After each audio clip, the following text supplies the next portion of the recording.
So I don't know about you, but lately I have been really tired. Actually, I do know about a lot of you from various church meetings and personal conversations, and I know that I'm not alone in this. This new year sure is doing its best to live up to the high bar that was set by 2020. Just the Wednesdays alone so far in 2021 have contained enough drama for an entire year. We went from an attack on the Capitol on the 6th to a second impeachment on the 13th, to a virtual inauguration on the 20th, to Reddit crashing the stock market on the 27th. Our staff meets via Zoom every Wednesday, and every week it seems like a month's worth of events have happened since we last saw each other. This week I mentioned this trend and only half joked that someone should have their news feed up alongside the Zoom screen just to, keep an eye on things. And on top of all of that, we have entered into this very weird time in the course of the pandemic. January proved to be the painful and deadly month that all experts warned it would be. And while there is the glimmer of hope provided by the vaccines, it is now accompanied by distribution delays and reported shortages. I'm reminded of Captain Quint's monologue in the movie Jaws, and yes, this is probably the only serious Jaws reference that I have in my repertoire, but Quint talked about serving aboard the USS Indianapolis, which sunk during World War II. Adrift in the open sea with sharks all around, he said that he was most afraid after the rescue helicopters arrived, while he was waiting for his turn. Right now, it feels like we are all in the water waiting for our turn, and man, is treading water tiring. And as I sat down to look at the gospel reading for today, I saw a reflection of our world. I saw in Mark's story a world that was filled with broken and hurting people, a world filled with suffering and sickness, with evil spirits that possess and corrupt. And I thought, how in the world do I preach about this when I'm feeling so inadequate as I try to respond to it in real life? But then I looked at the text more closely and I realized that this wasn't just another story about Jesus and his amazing healing powers. No, actually, it's a set of instructions. It's almost like a playbook with step-by-step directions on how to respond to a world in need. Now, I don't think that these necessarily have to go in any specific order, so just for simplicity's sake, we're going to take them in the order that they come in the course of the story. So step 1, bring your problems to Jesus. Now, yes, I know in the story Simon does it backwards because he brings Jesus to his problems, which happens to be his mother-in-law. And while that may sound like a bad sitcom plot, he does so because she is deathly ill. This story immediately follows the one that we heard last week when Jesus cast out the demon in the synagogue. This is early in Jesus' ministry, so the disciples don't yet know the full extent of his abilities, but Simon must be thinking, if Jesus can silence and expel a demon, surely he can handle a little fever. And he's right. With seemingly no effort at all, simply by taking this woman's hand and lifting her up, the fever is gone and she begins to serve them. Now, yes, that last part does seem a little sexist. You'd think that she'd get at least the afternoon to enjoy her newfound health. And more than one biblical scholar have somewhat wryly commented that they don't think that Jesus healed her just so they wouldn't have to make their own lunch. But if we take gender norms out of the question for a moment, what we find is that Jesus' healing frees us to live for others. When we are sick and ailing, just surviving and taking care of ourselves can be a struggle. Forget about lifting our eyes to the needs of our neighbor when we can barely manage our own problems. But when we are made whole by coming into contact with Jesus, then we are freed to live for one another. Which brings us to step 2. Heal what you can. After news spread of Jesus' miraculous healing of Simon's mother-in-law, the entire town brought all who were sick or possessed with demons to Jesus, and he healed many of them. Now, there's a lot to unpack in that sentence, and that's just referring to Jesus' healing. We'll get to the whole demon thing in a minute. Just like Simon, these people brought their problems, brought their loved ones, brought the things that they could not control, the things that they could not fix on their own. They brought these things to Jesus. They recognized their own limitations, and they turned to Jesus in their moment of need, and he healed them. But what exactly does that mean? Well, I know what we all usually want it to mean. We want it to mean that with a snap of his finger, they were cured, made well. Any and all traces of illness and disease disappeared. Cancers gone in their entirety. Chronic illnesses vanished completely. What was broken, mended. What was lost, regained. But I've learned through my own life experiences and from pastors that are much wiser than I, like Pastor Laura and my mom and hospital chaplain supervisors, and well, it's a long list, so we can stop there, but I've learned that healing doesn't always mean the same thing for each person. Sometimes it does mean a complete cure, but that's not always the case. It could also mean the healing of a broken spirit or a fractured relationship. Or it could mean being made whole, a restoration of something that was missing. Sometimes what it means to be healed is that you have simply been granted peace of heart and clarity of mind. Healing doesn't always look like what we want it to or what we expect it to, but it always comes with grace and peace. It is always accompanied by love and compassion. I find it interesting also that the text says, they brought all and he healed many. Now, does that mean that he was unable to heal some? Was it that he couldn't, or did he run out of time? Were some resistant to the kind of healing that he had to offer? That I don't know. But I do know that it gives me hope, at least as far as what we have been called to do. We are called to heal what we can, knowing that healing will look different in each and every instance.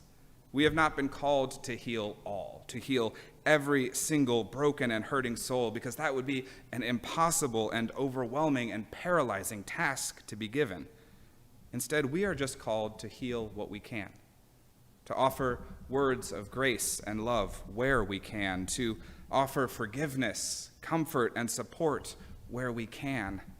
It is still a sizable task, one that requires diligence and fortitude and strength, but one that is well within our capacity to complete. And moves us to step 3. Resist. Confront and expel the forces of evil when we see them. Now we're getting to the good stuff. Because Jesus doesn't just cure fevers and heal broken legs or restore sight. No, we're told that many of the people brought to him were possessed by demons as well.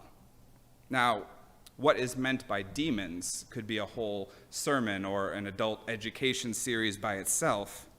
Was that just their way of talking about diseases that they didn't understand? Neurological disorders like epilepsy, mental illnesses like schizophrenia or dissociative identity disorder.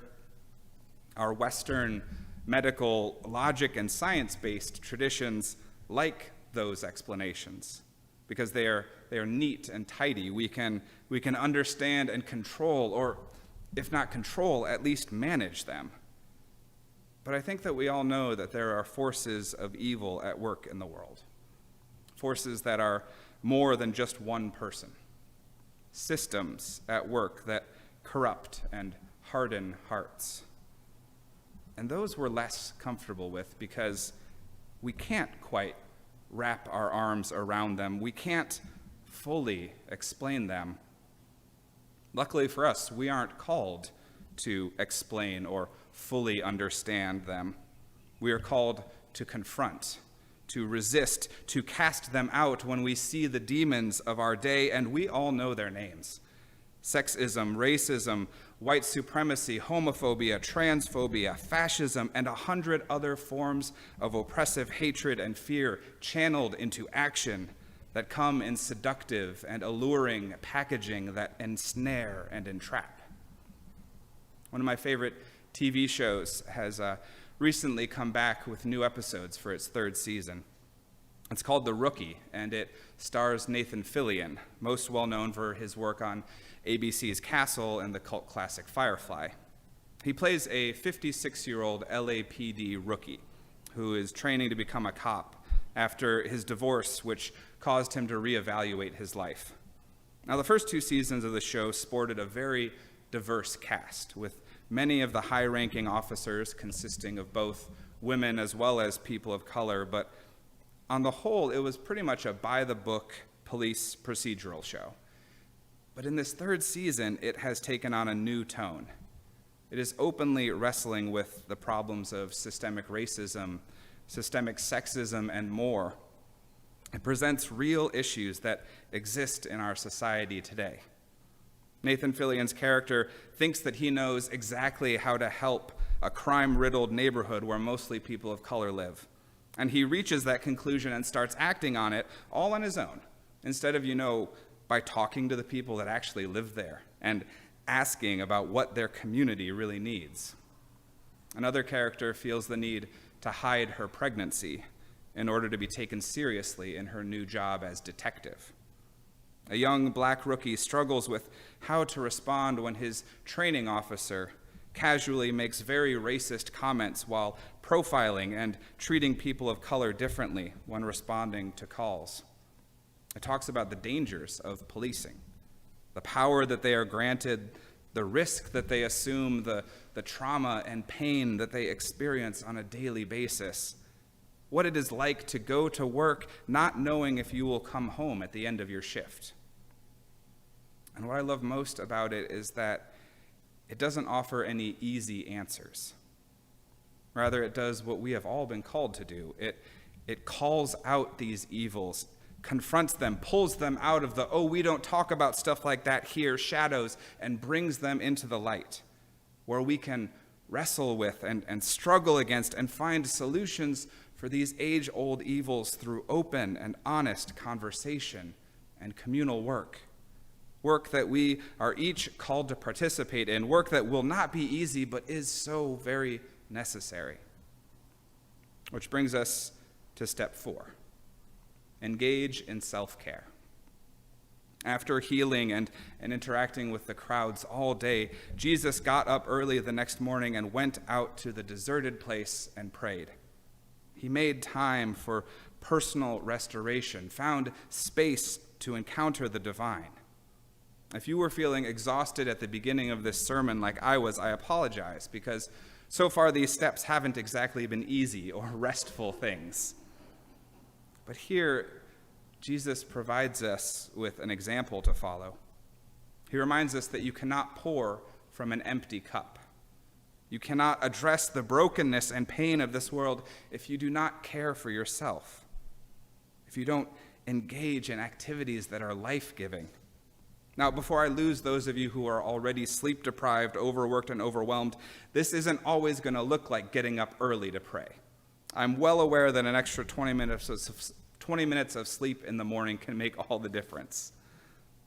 All I'm saying is that it is important to find or make or repurpose time for prayer and for restoration that only comes through contact with the divine. How and when and what that looks like, I leave up to you. As the prophet Isaiah said in our first reading, "For even youths will faint and be weary, and the young will stumble and fall. But those who wait for the Lord shall renew their strength. They shall mount up with wings like eagles. They shall run and not be weary. They shall walk and not faint." Oh, how I sure could use some eagle's wings right now.